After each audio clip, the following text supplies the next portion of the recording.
to the pulmonologist office, and I was checking in at the front desk, and I got a phone call on my cell phone from my personal doctor, my primary care physician, and he pretty much told me, he said, you need to get your mom and your dad, and you need to come to my office right away after this appointment.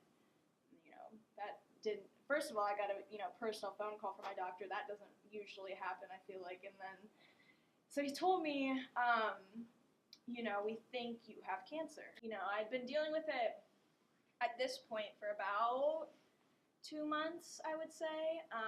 So I knew something was really wrong. And so I kind of started to just process and accept at that point for myself. He came in, obviously kind of heartbroken looking, and he said that the specialist said that there was cancer in my spine, and he had never seen anything like it in his 20 years of work. Finally, it took from March to June 29th, it took that long to figure out what was going on.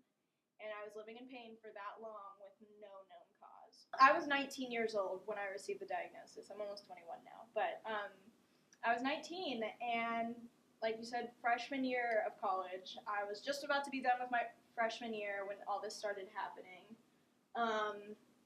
It really, having cancer in and of itself is a very kind of ostracizing experience, diagnosis.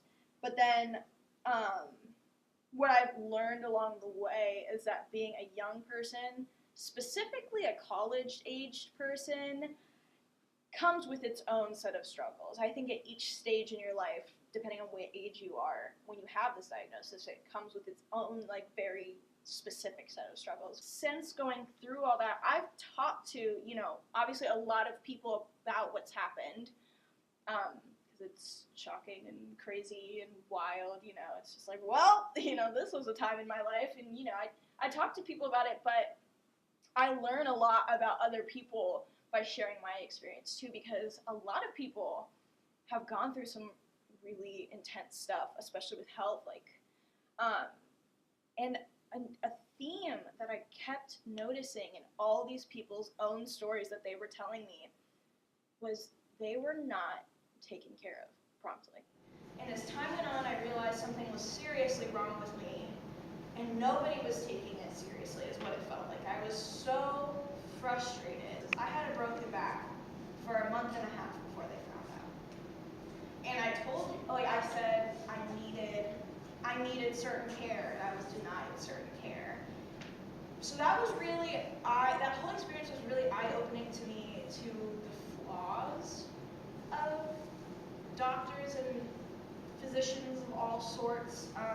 That's not to say, they're bad people or anything like that, but they are humans, and they do make mistakes, and they do overlook things. You need to really, really, really advocate for yourself when it comes to your health. I've talked to so many people in the past couple years about this topic, and I've heard so many stories from everybody about, one time I had this going on with me, and I went to the doctor and they told me it was just this and sent me home. I'm like, that's what happened to me, and it obviously turned out to be a really big thing. So let me put that lesson on to you guys so you don't have to go through all the hard stuff to learn it first. Just speak up.